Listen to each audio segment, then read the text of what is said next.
Money Sense, bringing an informed financial perspective to the Cayman community.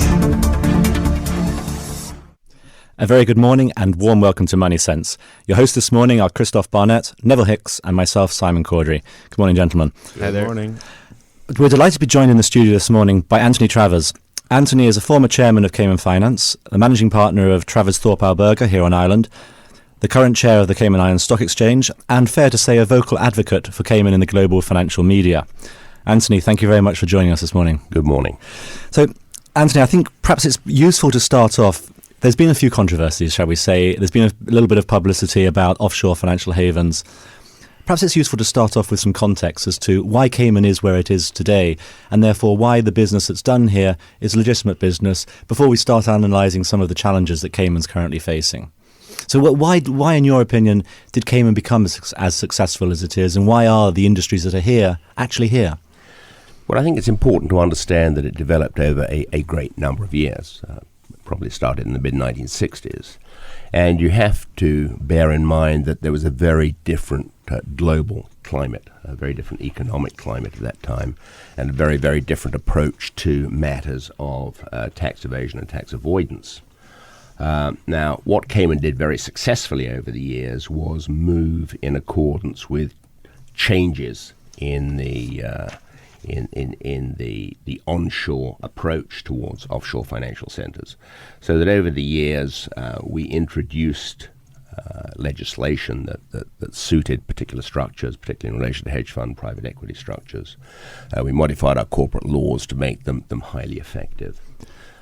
And we then introduced, certainly post the 1998 OECD initiative, sufficient transparency to keep in touch, or we hoped we kept in touch, with changes in the political climate. Is it so? One of the big challenges or big arguments made against a jurisdiction like Cayman is people come here, hide their money, and there's no transparency back to the host country. Is it fair to say that that argument held some water perhaps a couple of decades ago, but that argument is no longer true, or where does that argument stand nowadays? It's certainly no longer true, factually. I think the change, if you like, could be tracked back to 1986 with the first mutual legal assistance treaty that was drafted in Cayman. It wasn't actually enacted until 1990 in the United States. So more than 2 decades. But unfortunately, the very vociferous, the left wing, the anti-capitalist movements, well-funded NGOs, and indeed some charities, are vehemently opposed to our very existence, and still maintain the heresy that tax evasion is part of the suite of functions that are undertaken here. That is not the case, but unfortunately we still suffer from very, very negative criticism on that point. I was trying, in preparation for today's show, trying to draw some analogies between someone, a Mr Cameron, for instance, in the UK, investing in an offshore fund, or in fact actually not investing, his father and he inheriting it, I suppose, but someone investing in an offshore fund, and why that is any different to that same person saying, I'm going to go and buy a holiday home on the south coast of Spain. It's investing in a different jurisdiction, and as long as you're transparently reporting the assets, the income you have to your host country, I'm trying to understand if there is a difference. You're absolutely right. There is no difference.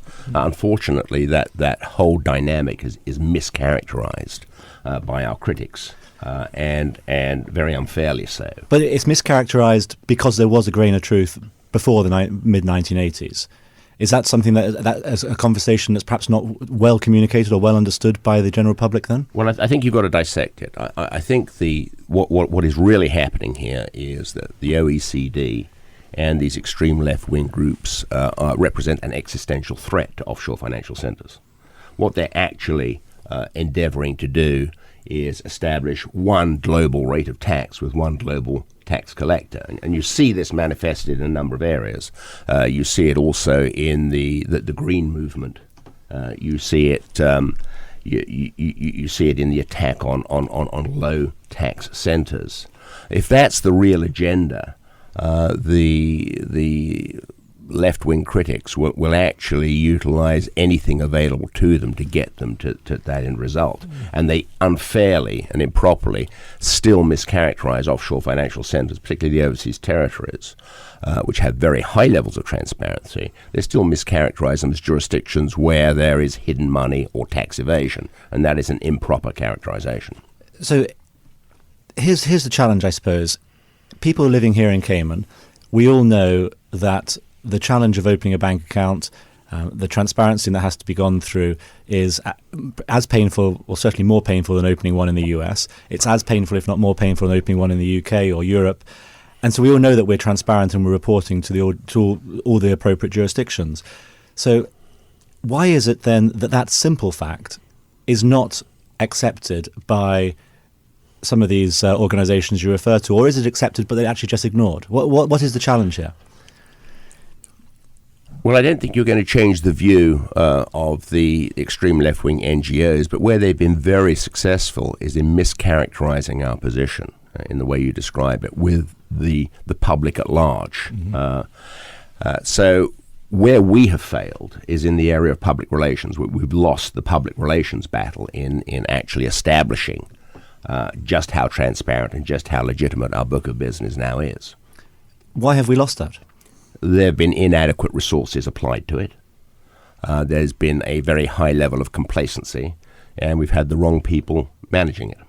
So let's take those in turn, because those are all serious accusations. We've had a lack of resources. Is that the fault of industry? Is it the fault of government? Who's at fault there? I think it's both, clearly both. 50% of government revenues, over $300 million a year, are derived from the financial services industry. So clearly there is a legitimate interest to protect if you are government. There must be, this is an anecdotal calculation, over $500 million worth of salaries paid in the financial services industry in the Cayman Islands. Clearly, if you're in the private sector, there is a legitimate interest to protect. Inadequate resources have been applied to the whole public relations initiative from the outset. And you say from the outset, for the past 10, 15, since... Yes, no question. Okay. And then you talk about the wrong people in the roles.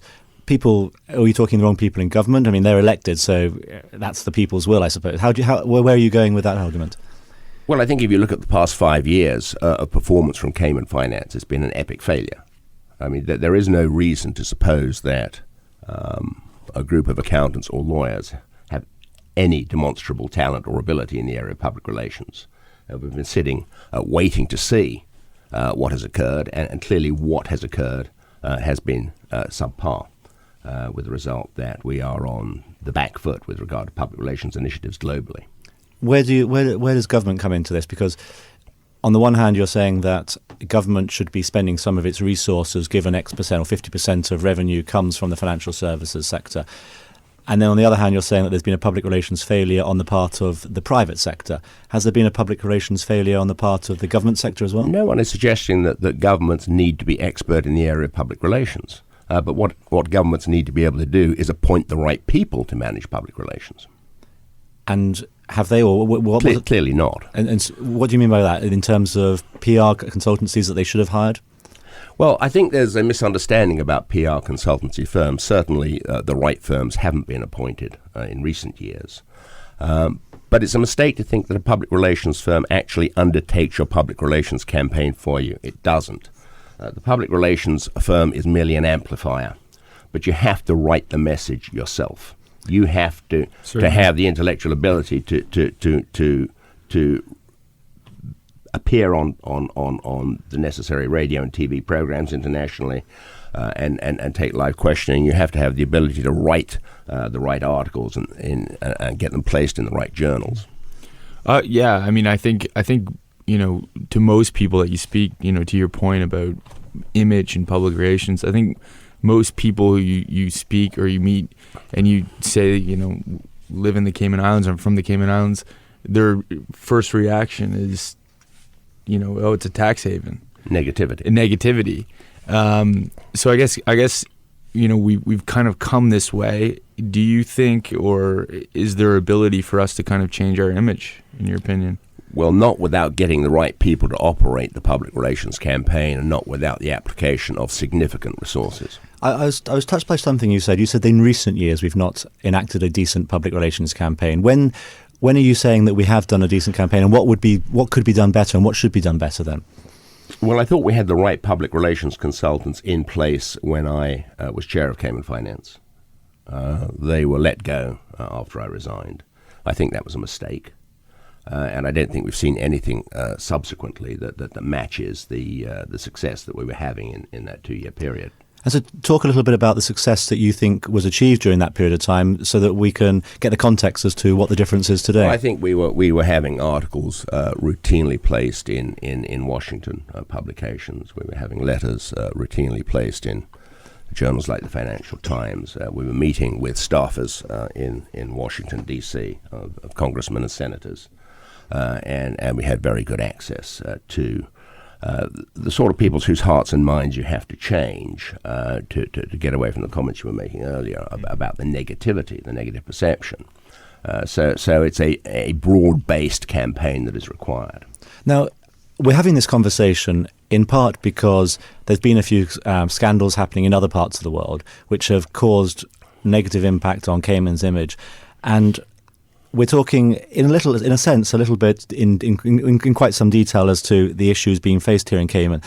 And stepping back a second as to why we're talking about that. We're talking about that because you said that you think that some of the things that are happening in the current climate today are an existential threat to the Cayman Islands. In other words, it puts the risk, a livelihood of everyone working here, living and working here in the Cayman, particularly in the financial centre, puts their livelihoods at risk. That's what you're saying, in effect, isn't it? I don't think it's just the financial services centre. The government revenue, as I said earlier, 50% of government revenue, over $300 million, is entirely dependent on financial services. And we have a generation now that has grown up in the last 40 years that assumes that financial services will be there forever. And I think that's a very dangerous assumption in the current climate. If sufficient steps are not taken to protect this financial services industry, there is no reason to suppose it will continue. So the often heard flip side to that argument is, well, we've faced these sorts of challenges since the mid-70s. Every 3 or 4 years, a new challenge comes along. We deal with that challenge, and suddenly then it goes quiet for a few more years. Then another one comes along. This is just a cyclical thing, which a few people pop their heads out so it's like cicadas every 7 years coming along and having a bit of fun. Why is this time different? Well, I think what you've just described is a perfect representation of the complacency that exists in the financial services industry in Cayman. I think it is getting progressively more hostile. When you have the leader of the opposition in the United Kingdom standing up and saying they will introduce taxation in the Cayman Islands, that is a worse threat than anything we have heard in the last 20 or 30 years.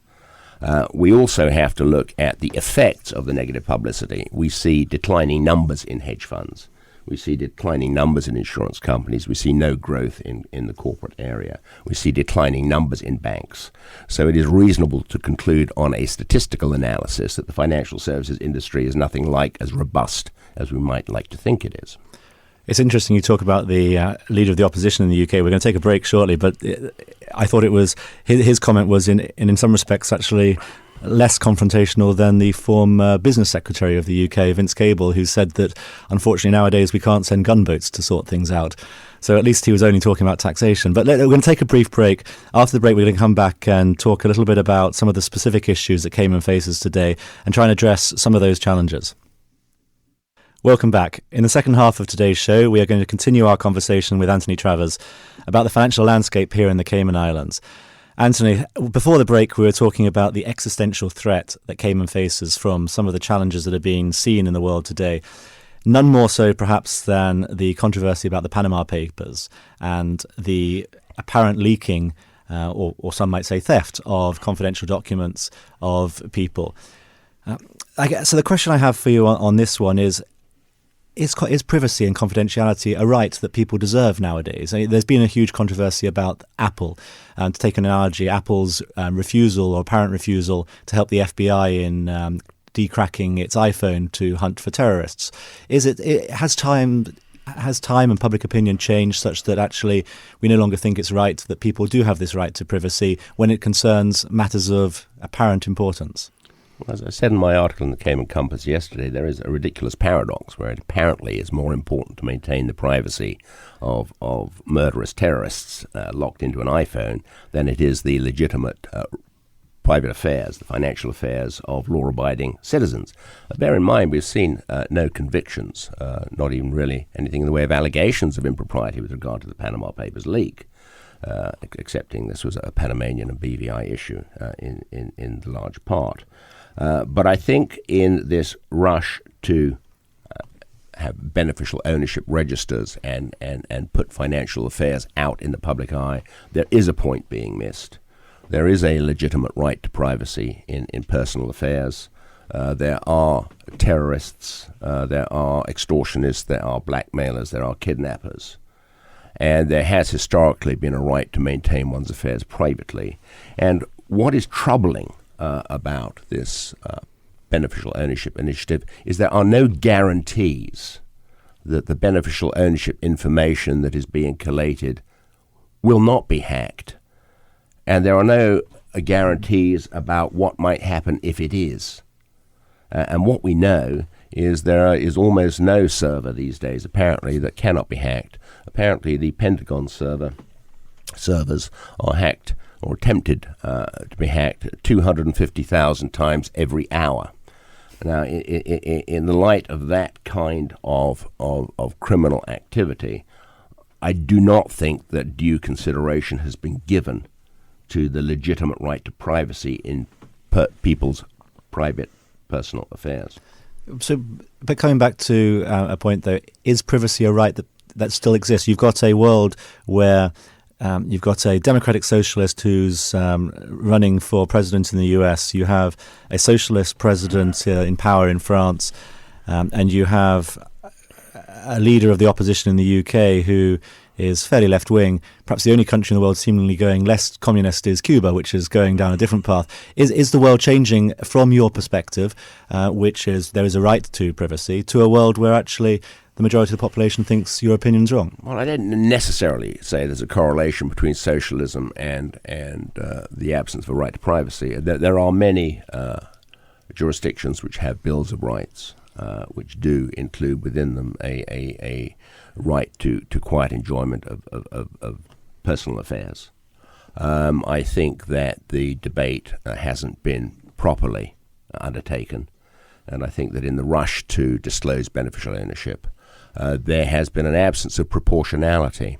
What we haven't actually heard is just how many inquiries the authorities in the United Kingdom responsible for making criminal inquiry are actually making. We believe the number is extremely low in relation to the Cayman Islands. If it is an extremely low number, what is the real justification of making hundreds of thousands, if not millions of people's private financial information available to journalists, to the criminal elements, to the public at large? I don't think there's been any discussion on the basis of proportionality. Do you think that is in effect a PR or public relations issue in educating people within the UK? No, I think public relations is always a component. I think the beneficial ownership issue is a misguided political initiative from the UK. Right. That actually comes from a very, very small group of politicians. But nevertheless, there seems to have been no meaningful debate on the subject, and certainly no meaningful engagement with the Cayman Islands politicians on the subject. It was presented as a fait accompli. Mm-hmm. And I think the pendulum is still swinging in that direction. And my fear is that what will push it back in the other direction is what you mentioned about this private and confidential information being disclosed, whether intentional or not. So if it's a public database that can be accessed by the general public, well, then it's been released. If it's in a private database, as you mentioned, it seems that no database is unhackable. And in fact, this will be a tremendous target once all this information is just reported en masse. And my fear is that when there is a demonstrably linked violence attached to one of these links, we'll sort of that conversation will be forced upon us.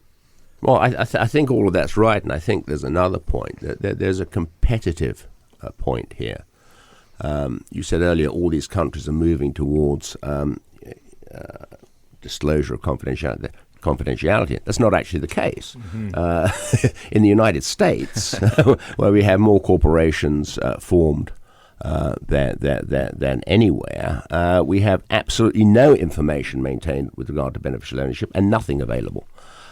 So you actually found, paradoxically, with the Panama Papers, that the Mossack Fonseca law firm was forming more companies in the United States, in Delaware, Wyoming, and Nevada than they were in the Cayman Islands. But at least they can't be avoiding US taxes, I suppose, which makes the US quite complacent about the whole thing. They can actually be avoiding US taxes if the owners of the companies are non-US residents. Oh, I see, in that sense, yeah. But what I guess in this whole Panama Papers, we don't hear anything about the U.S. at all. Is that just, again, because it's not what people want to hear? Oh, yeah, why do they get away with it? Well, because they control the media.